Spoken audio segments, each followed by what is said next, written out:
अस्सलाम वालेकुम। दिन को 2 बजे कॉल आई कि क्लाइंट आ रहे हैं बहरीन स्वाद से, उनको पिक करना है। जहाँ पे एबटाबाद से बंदा आता है, हज़ारा मोटरवे जहाँ पे ख़त्म होता है। अगर इस्लामाबाद की तरफ चाहें तो लेफ़्ट साइड पे क़यामत आता है मैकडोनल्ड्स और ये टोटल कि जहाँ पे पेट्रोल पंप है, वहाँ से क्लाइंट को पिक करना है 3 बजे।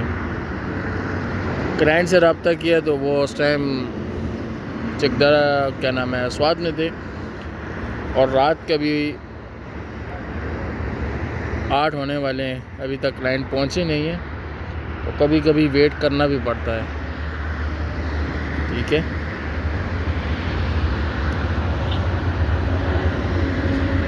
अगर आप भी सफ़र करना चाहते हैं, ट्रैवल विद अबू बकर के साथ सफ़र कर सकते हैं।